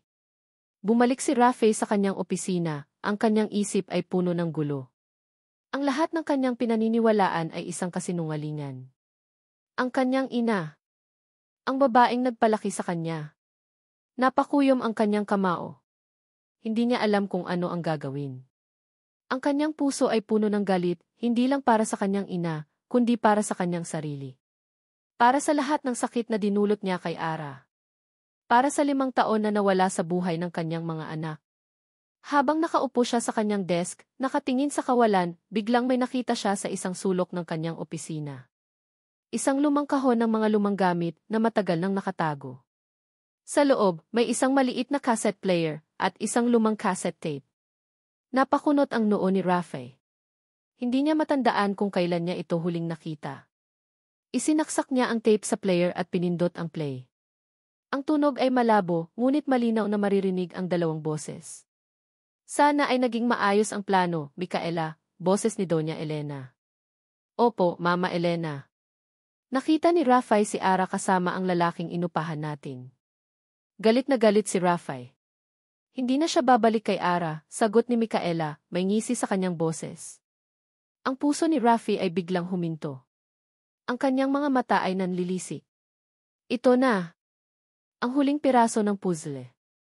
Ang katotohanan. Nanginginig ang mga kamay ni Rafael Alcantara habang nakikinig sa lumang cassette player. Ang bawat salita mula sa tape ay parang matalim na kutsilyo na sumasaksak sa kanyang puso. Ang boses ni Doña Elena, ang kanyang ina, at ni Micaela, ang babaeng pinakasalan niya sana, ay malinaw na nagpaplano ng kanyang pagkasira. Ang T-Project, Ara Limby ay hindi lang isang plano para sirain si Ara, kundi isang plano para sirain din siya. Sana ay naging maayos ang plano, Micaela, ang boses ni Doña Elena. Opo, Mama Elena. Nakita ni Rafay si Ara kasama ang lalaking inupahan natin. Galit na galit si Rafay. Hindi na siya babalik kay Ara, sagot ni Micaela, puno ng pagmamalaki. Ang mga salitang iyon ay umalingaw sa kanyang isipan. Isang kasinungalingan. Isang malaking kasinungalingan na nagpabago sa kanyang buhay, na naghiwalay sa kanya mula sa babaeng minahal niya, at higit sa lahat, mula sa kanyang sariling mga anak. 5 taon. 5 taon siyang nabuhay sa isang kasinungalingan, nabubulagan ng galit at pagtataksil na hindi naman totoo. Ang kanyang hininga ay naging mabigat. Naramdaman niya ang init sa kanyang mukha, ang paglamig ng kanyang mga kamay. Ang kanyang mundo ay gumuho sa isang iglap. Ang lahat ng kanyang pinaniniwalaan, ang lahat ng kanyang galit, ay naging isang malaking pagsisisi. Ang sakit ay mas matindi pa kaysa sa pagtataksil na inakala niyang naramdaman noon. Tumayo si Rafay, ang kanyang mga mata ay nanlilisik. Hindi siya makapaniwala. Ang kanyang sariling ina. Ang babaeng nagpalaki sa kanya, ang babaeng pinagkatiwalaan niya ng buong puso, ang nagplano ng lahat. Walang pag-aalinlangan, agad siyang nagtungo sa bahay ng kanyang ina. Ang galit ay nagtulak sa kanya, mas mabilis pa sa anumang sasakyan. Pagdating niya sa mansyon ng Alcantara, pumasok siya ng walang paalam. Nakita niya si Doña Elena na nakaupo sa sala, nagbabasa ng libro, tila walang alam sa anumang nangyayari. Mama, sigaw ni Rafay, ang kanyang tinig ay puno ng galit na hindi pa niya kailanman naramdaman. Nagulat si Doña Elena. Rafi, anak. Bakit ka ganyan? Anong problema? Anong problema? Tumawa si Rafi, isang tawa na puno ng pait. Ang problema, mama, ay ang mga kasinungalingan mo. Ang mga kasinungalingan na nagwasak sa buhay ko. Ang mga kasinungalingan na naghiwalay sa akin mula sa aking mga anak. Inihagis ni Rafi ang cassette player sa mesa, ang tape ay naroon pa rin. Pakinggan mo ito, mama. Pakinggan mo ang sarili mong boses. Ang boses mo at ni Micaela na nagpaplano ng lahat. Namutla si Doña Elena. Ang kanyang mga mata ay nanlilisik sa takot. Rafi, ano ba ang sinasabi mo? Hindi ko alam ang pinag-uusapan mo. Huwag kang magsinungaling, mama, sigaw ni Rafi. Narinig ko ang lahat. Ang pagpaplano ninyo na sirain si Ara. Ang pag-upa sa lalaking iyon. Ang pagtatago ng katotohanan sa akin. Alam mo ba kung gaano kasakit ang mabuhay sa isang kasinungalingan sa loob ng 5 taon? Alam mo ba kung gaano kasakit ang malaman na may 3 akong anak na hindi ko man lang nakita ang paglaki? Ginawa ko lang iyon para sa iyo, Rafi, sigaw ni Doña Elena, tumayo mula sa kanyang upuan. Hindi siya karapat-dapat sa iyo. Isa siyang babaeng walang pinag-aralan, walang pinagmulan. Sisirain niya ang pangalan ng Alcantara. Pinoprotektahan lang kita. Pinoprotektahan, tumawa si Rafi. O sinisira mo ang buhay ko? Ang pagmamahal ko? Ang pamilya ko? Hindi mo ako pinoprotektahan, mama. Sinira mo ako. Sa gitna ng kanilang pagtatalo, biglang pumasok si Micaela, na may ngiti sa kanyang labi. Rafi, ano ba ang nangyayari dito? Bakit ka sumisigaw kay Mama Elena? Lumingon si Rafi kay Micaela, ang kanyang mga mata ay puno ng paghamak. Ikaw. Ikaw ang kasabwat niya. Akala mo ay hindi ko malalaman?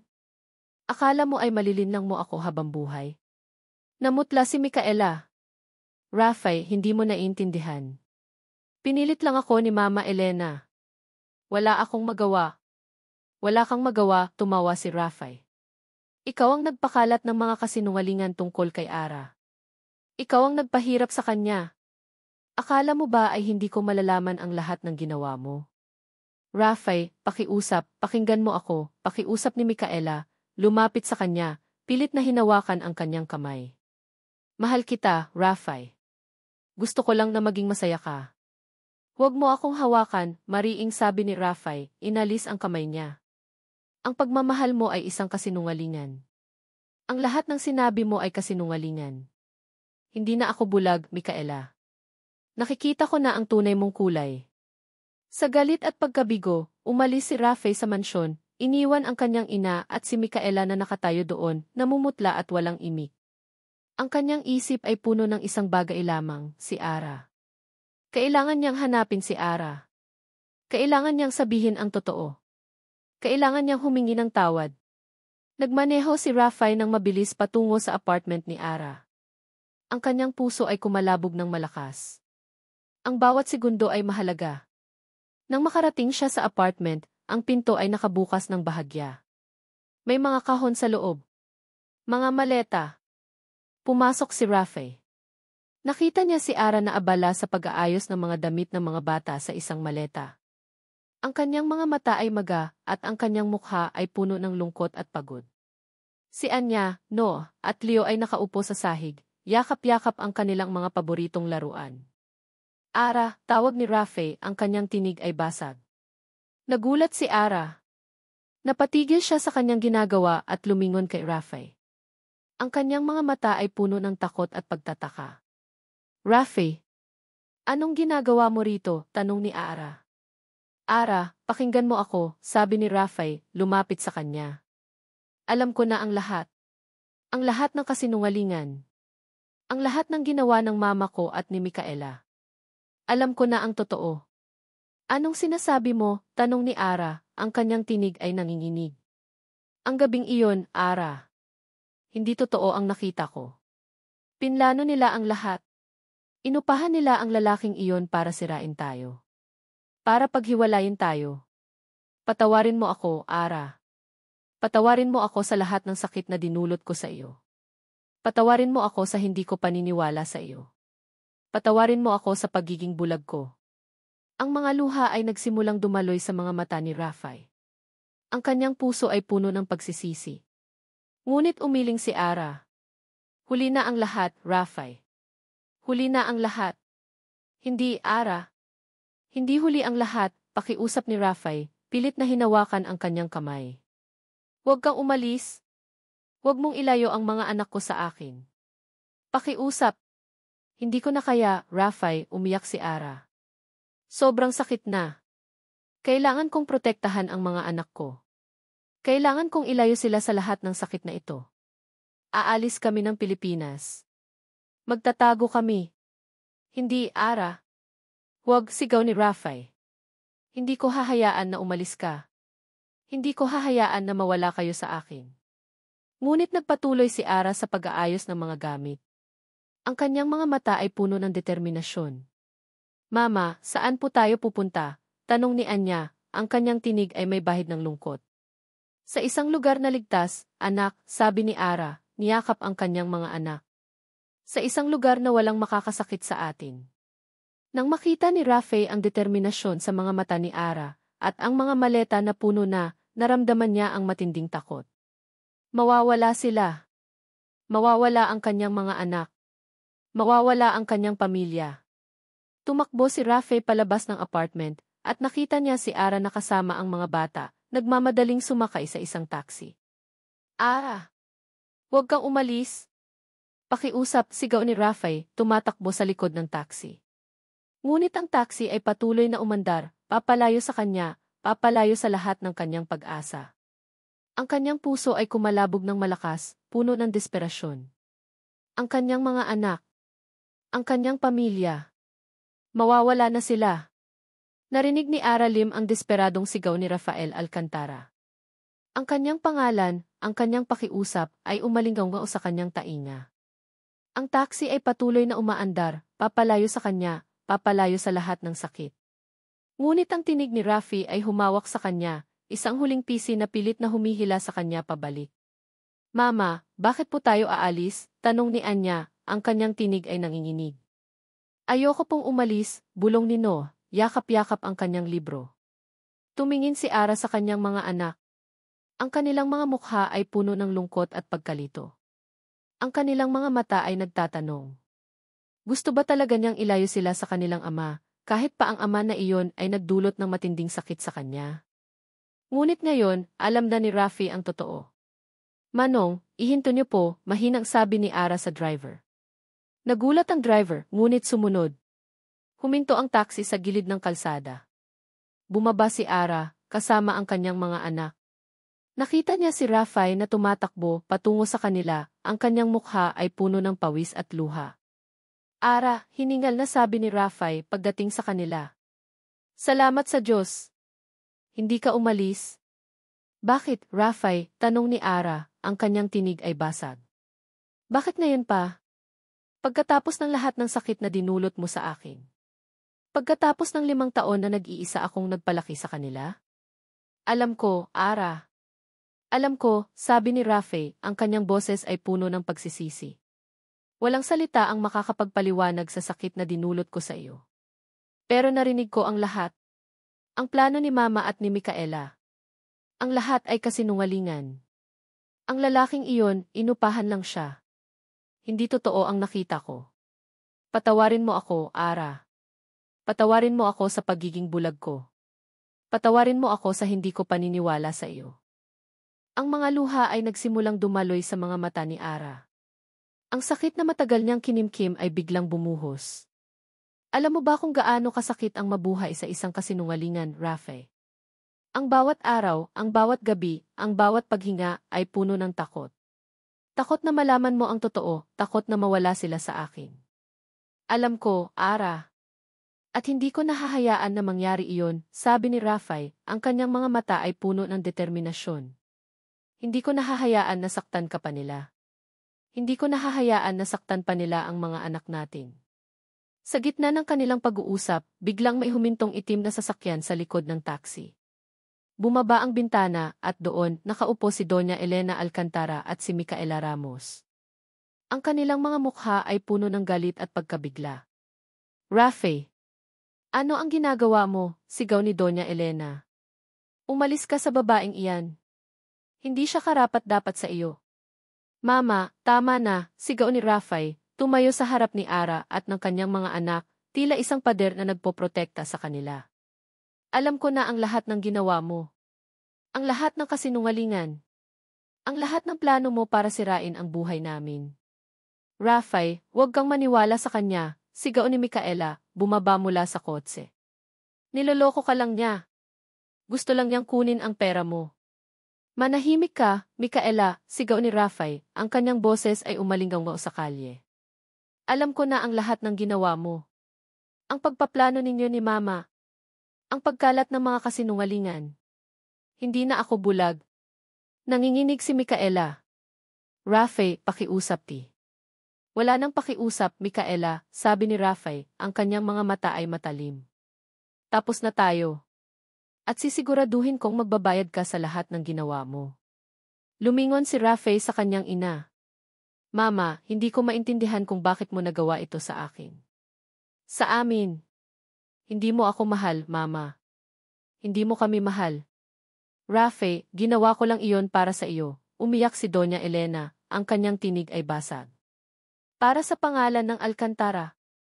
Ang pangalan ng Alcantara ay hindi nakasalalay sa kasinungalingan at panlilinlang, Mama, sabi ni Rafay. Ang pangalan ng Alcantara ay nakasalalay sa katotohanan at pagmamahal. At ngayon, pipiliin ko ang pamilya ko. Ang pamilya ko kay Ara at sa mga anak ko. Sa sandaling iyon, lumapit si Anya, No, at Leo kay Rafi at Ara. Niyakap nila ang kanilang mga magulang.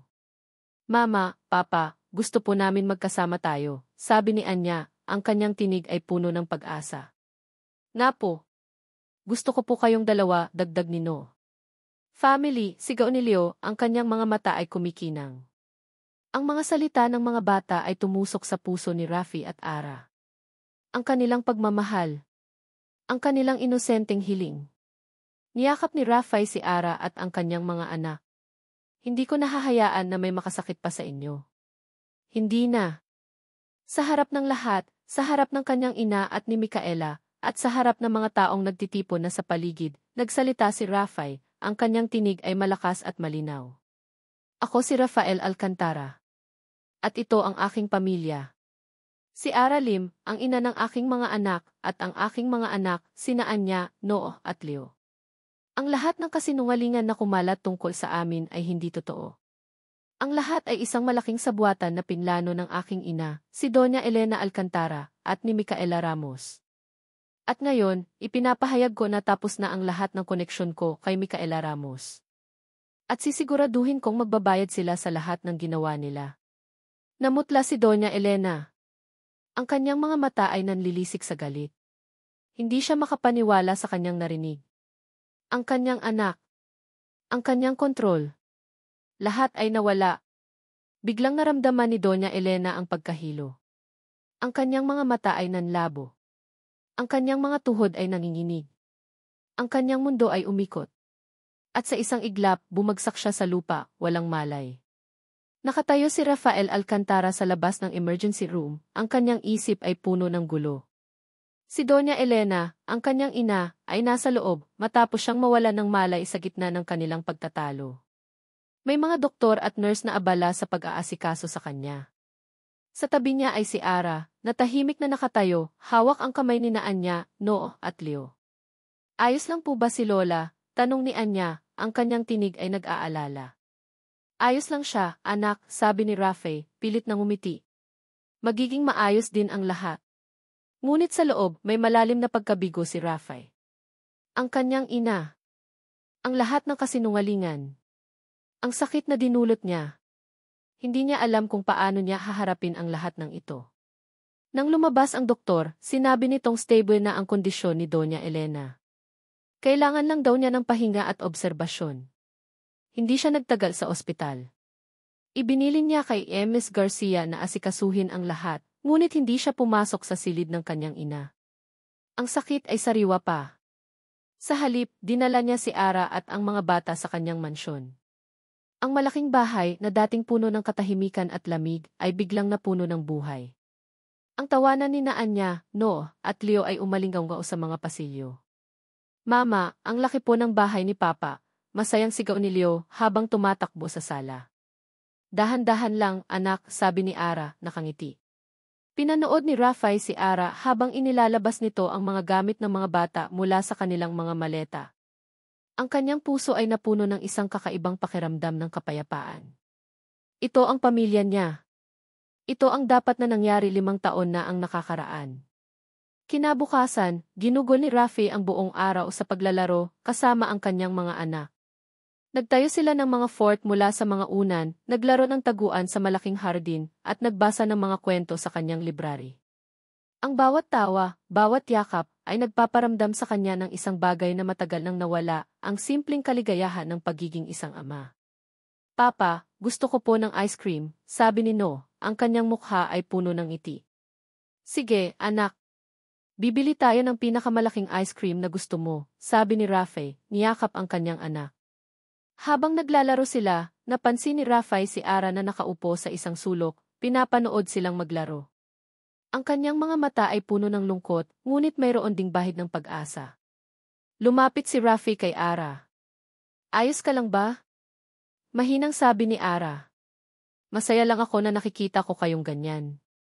Nasa wakas, magkasama na kayo. Salamat, Ara, sabi ni Rafi, ang kanyang boses ay puno ng sinseridad. Salamat sa pagpapatawad mo sa akin.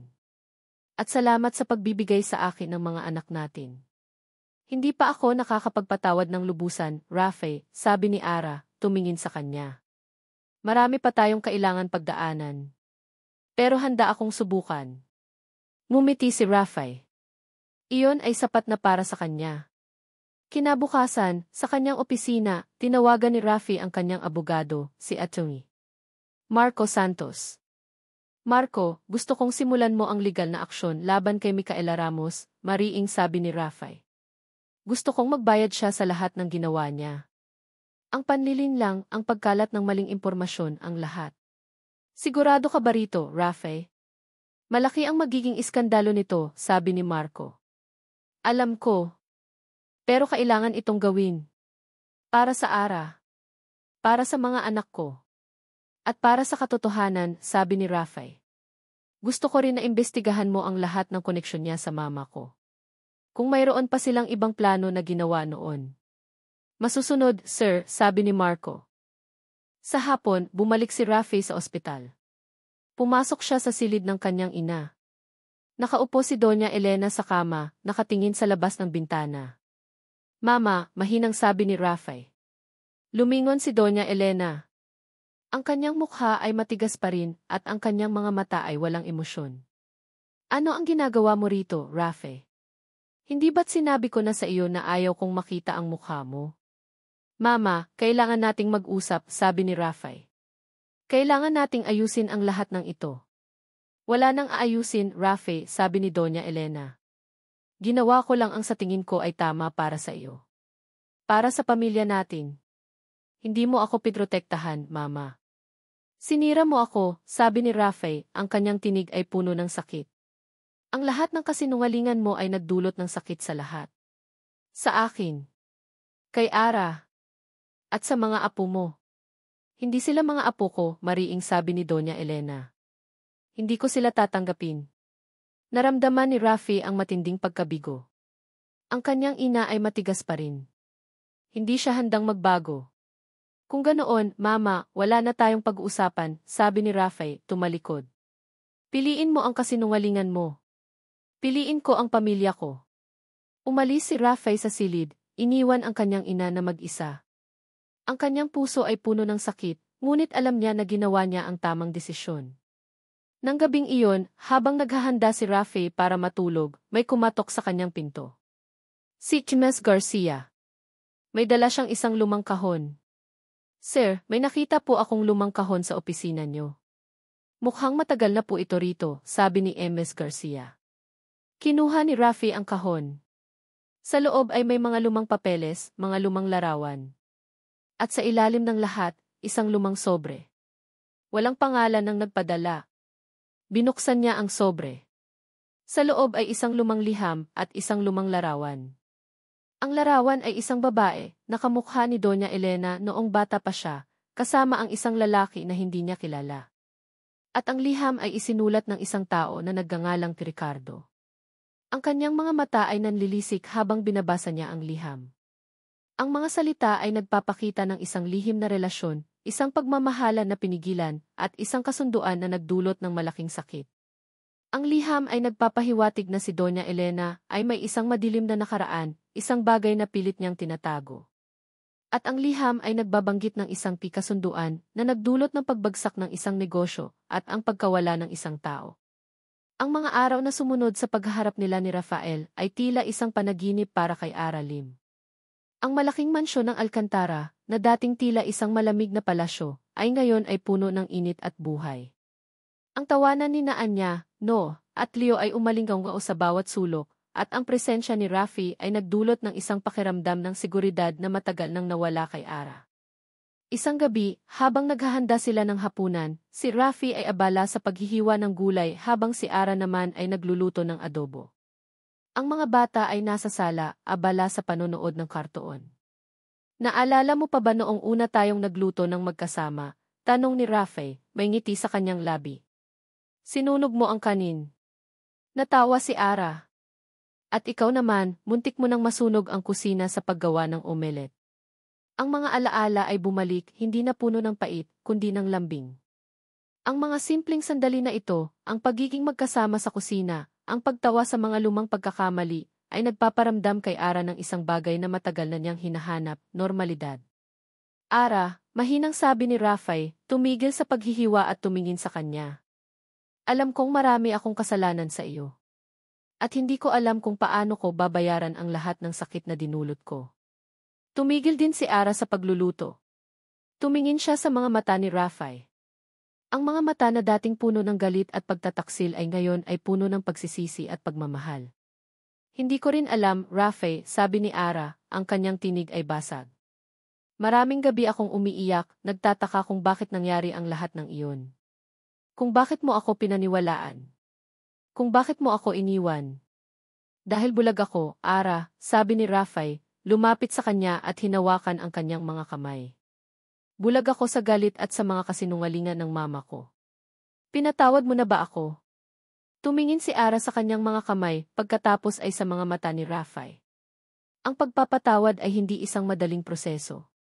Maraming sakit. Maraming luha. Ngunit sa paglipas ng mga araw, sa bawat tawa ng kanyang mga anak, sa bawat pagmamahal na ipinapakita ni Rafi, unti-unti niyang nararamdaman ang paghilom. Hindi pa nang lubusan, Rafi, sabi ni Ara, pero unti-unti. Para sa mga anak natin. At para sa sarili ko. Ayoko nang magdala ng galit sa puso ko. Ngumiti si Rafi, isang ngiti na puno ng pag-asa. Salamat, Ara. Salamat sa pagkakataon. Kinabukasan, habang nasa ospital pa rin si Doña Elena, nagpa siya si Ara na bisitahin siya. Hindi dahil gusto niyang makipag-ayos, kundi dahil gusto niyang harapin ang kanyang nakaraan at palayain ang kanyang sarili mula sa bigat ng puot. Pumasok si Ara sa silid ni Doña Elena. Nakaupo si Doña Elena sa kama, nakatingin sa labas ng bintana. Ang kanyang mukha ay matanda na at ang kanyang mga mata ay walang emosyon. Doña Elena, mahinang sabi ni Ara. Lumingon si Doña Elena. Ang kanyang mga mata ay nanlilisik nang makita niya si Ara. Anong ginagawa mo rito? Hindi ka ba talaga marunong umintindi? Lumayo ka sa anak ko. Hindi po ako lumalapit para makipag-away, Doña Elena, sabi ni Ara, ang kanyang tinig ay kalmado. Naparito po ako para sabihin sa inyo na pinapatawad ko na po kayo. Nagulat si Doña Elena. Pinapatawad? Para saan? Wala akong kasalanan sa iyo.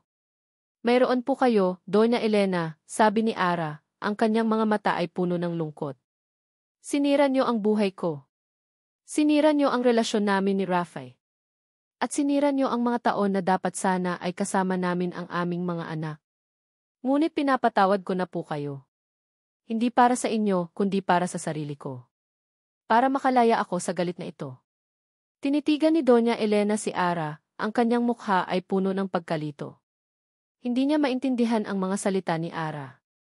Ang mga apo niyo po, Doña Elena, sila ang pinakamagandang nangyari sa buhay ko, sabi ni Ara. At sila ang dahilan kung bakit ako lumalaban. Sana, balang araw, makita niyo rin ang halaga nila. Umalis si Ara sa silid, iniwan si Doña Elena na mag-isa. Ang kanyang puso ay magaan. Hindi niya alam kung magbabago si Doña Elena, ngunit alam niya na siya ay malaya na.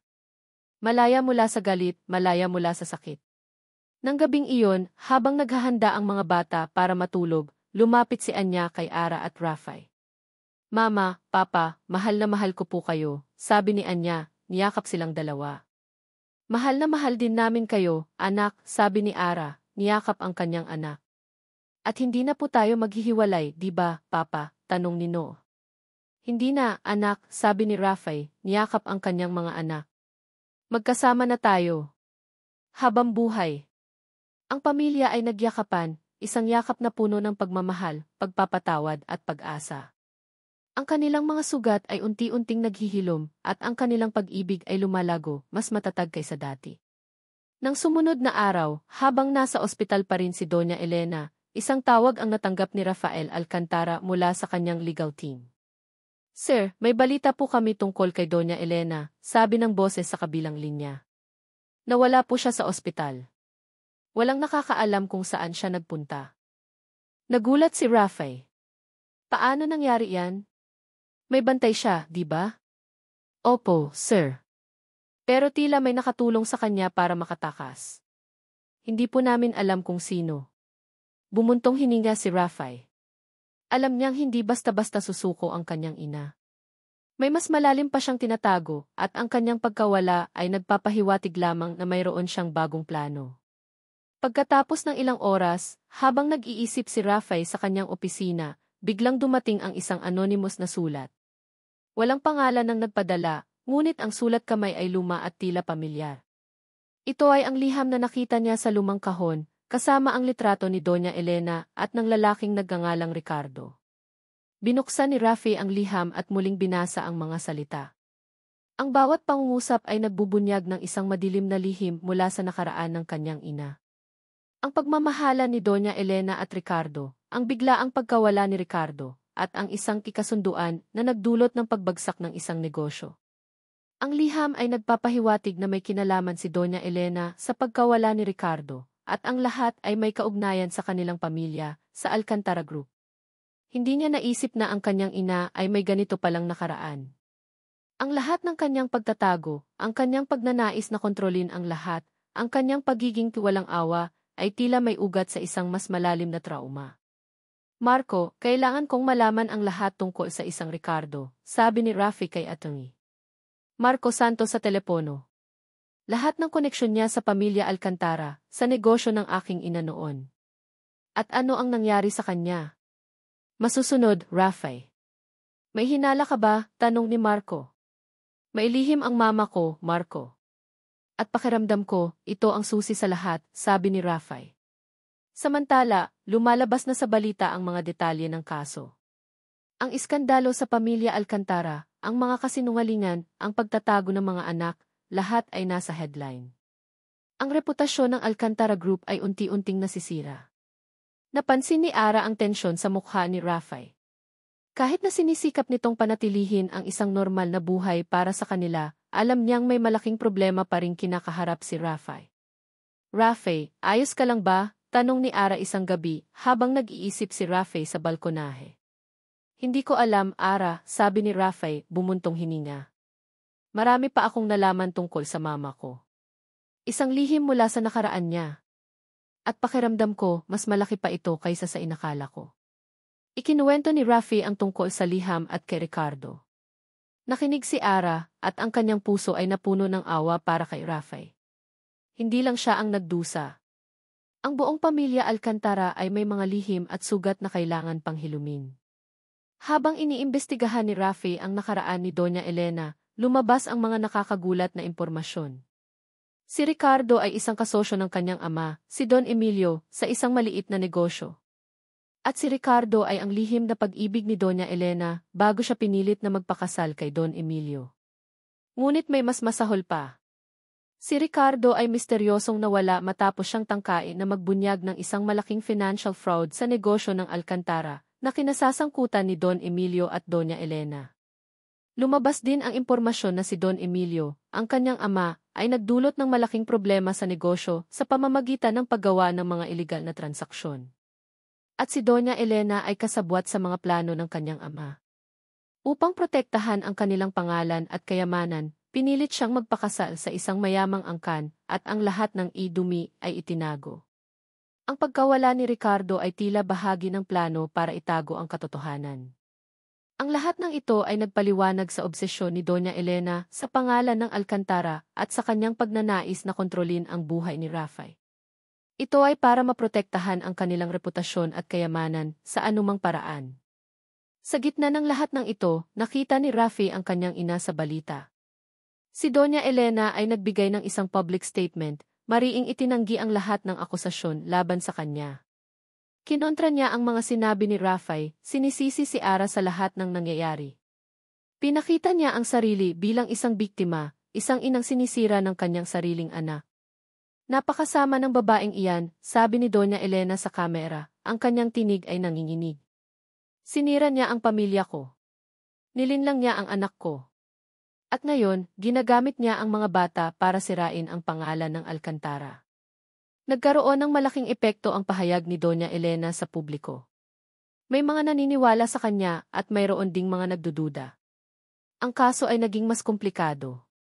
Ngunit si Raffy ay hindi na nagpapatinag. Alam niya ang totoo. At alam niya na kailangan niyang labanan ang kasinungalingan. Marco, kailangan nating mag-file ng countersuit, sabi ni Raffy. Hindi lang para sa kustodya ng mga bata, kundi para sa libel at sa panlilinlang na ginawa ni Micaela. At kailangan kong magbigay ng public statement. Ilalabas ko ang lahat ng ebidensya. Nang gabing iyon, habang nagbabasa ng bedtime story si Raffy sa mga bata, biglang nagring ang kanyang telepono. Ito ay isang numero na hindi niya kilala. Raffy, isang mahina, pamilyar na boses ang narinig niya sa kabilang linya. Si Ricardo ito. Ang kanyang puso ay kumalabog. Si Ricardo. Buhay siya. Buhay ka, tanong ni Raffy, ang kanyang tinig ay halos pabulong. Raffy, sabi ng boses. At mayroon akong ebidensya na magbubunyag sa lahat ng katotohanan. Ang lahat ng ginawa ni Doña Elena at ng iyong ama. Ang lahat ng kasinungalingan. Nalaglag ang telepono mula sa nanginginig na kamay ni Rafael Alcantara. Si Ricardo. Buhay si Ricardo. Ang pangalan na matagal nang binubulungan ng lihim sa kanyang pamilya ay ngayon ay naging isang buhay na tao at may dala-dala itong katotohanan. Ang kanyang puso ay kumalabog ng malakas. Ito na ang pagkakataon para malaman ang lahat. Agad siyang umalis sa kanyang opisina, iniwan ang lahat ng papeles at problema. Kailangan niyang makita si Ricardo. Kailangan niyang marinig ang lahat mula sa kanya. Nagkita sila ni Ricardo sa isang lihim na lokasyon na sinabi nito. Isang lumang cave sa isang liblib na bahagi ng syudad. Si Ricardo ay matanda na, may bakas ng pagod sa kanyang mukha, ngunit ang kanyang mga mata ay matalim pa rin.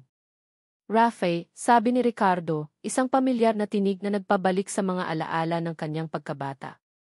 Si Ricardo ay dati nilang hardinero, isang malapit na kaibigan ng kanyang ama. Salamat sa Diyos at nakita mo ako. Bakit ka nagtago, Ricardo? Tanong ni Raffy, ang kanyang boses ay puno ng pagkalito. Bakit ngayon ka lang lumabas? Nagsimulang magkwento si Ricardo. Ang lahat. Ang lihim na pag-ibig niya at ni Doña Elena. Ang pagtataksil ng kanyang ama, si Don Emilio, sa negosyo. Kung paano nila pinilit si Doña Elena na magpakasal sa kanyang ama para isalba ang reputasyon ng pamilya. At kung paano siya, si Ricardo, ang nakatuklas sa malaking financial fraud na ginawa ni Don Emilio. Sinubukan kong ibunyag ang lahat, Raffy, sabi ni Ricardo, ang kanyang mga mata ay puno ng lungkot. Pero nalaman ng mama mo at ng papa mo. Binantaan nila ako. Sinabi nila na sisirain nila ang buhay ng aking pamilya kung hindi ako magtatago. Wala akong pagpipilian, Raffy. Kailangan kong protektahan ang mga mahal ko sa buhay. Inilahad ni Ricardo ang mga ebidensya, mga lumang dokumento, mga bank statements, at isang audio recording ng pag-uusap ni Don Emilio at Doña Elena tungkol sa kanilang mga iligal na transaksyon at ang pagtatago kay Ricardo. Ito ay ang nawawalang piraso ng puzzle. Ang lihim na matagal nang bumabagabag sa pamilya Alcantara. Nanginginig ang mga kamay ni Rafe habang hinawakan ang mga dokumento. Ang kanyang ama. Ang kanyang ina. Ang lahat ng kasinungalingan. Ang kanyang mundo ay muling gumuho, ngunit sa pagkakataong ito, hindi sa sakit kundi sa katotohanan. Pagkatapos ng matagal na pag-uusap, umuwi si Rafe, dala-dala ang mga ebidensya. Ang kanyang isip ay magulo, ngunit may isang bagay na malinaw, kailangan niyang ilabas ang katotohanan. Para sa kanyang sarili, para kay Ara, at para sa kanyang mga anak. Kinabukasan, sa korte, nagsimula ang paglilitis para sa kustodya ng mga bata at ang mga kaso laban kay Micaela at Doña Elena. Ang buong syudad ay nakatutok sa kanila. Ang mga kamera ay kumikislap at ang mga reporter ay abala sa pagkuha ng bawat detalye. Unang sumaksi si Micaela. Pilit niyang ipinagtanggol ang kanyang sarili, sinisisi si Doña Elena. Ngunit ang kanyang mga kasinungalingan ay unti-unting nabubunyag sa harap ng mga ebidensya na inihanda ni Rafi at ng kanyang abogado.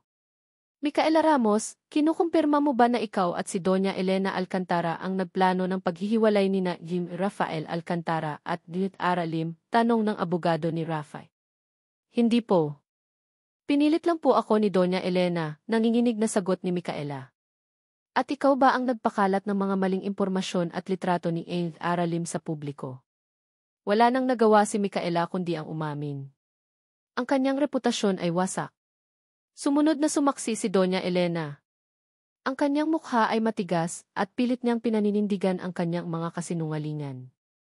Ngunit nang ilabas ni Rafi ang audio recording ng pag-uusap nila ni Ricardo, at ang mga dokumento tungkol sa financial fraud ng kanyang yumaong asawa, pati na ang kanyang kasabuatan, gumuho ang kanyang depensa. Doña Elena Alcantara, kinukumpirma mo ba na ikaw ang nasa recording na ito, na pinlano ninyo ni Don Emilio ang pagtatago ng financial fraud at ang pagkawala ni Ricardo? Tanong ng abogado. Nanlumo si Doña Elena. Ang kanyang mga mata ay puno ng takot. Ang kanyang lihim. Ang lahat ng kanyang tinago sa loob ng maraming taon ay nabunyag. Hindi siya makasagot. Ina, sabi ni Rafe, tumayo, ang kanyang tinig ay malakas at malinaw. Patawarin mo ako, Mama, sa paglalantad ng iyong mga lihim. Ngunit kailangan itong gawin para sa katotohanan. Para sa katarungan. At para sa mga anak ko. Sa sandaling iyon, pumasok si Ricardo sa courtroom.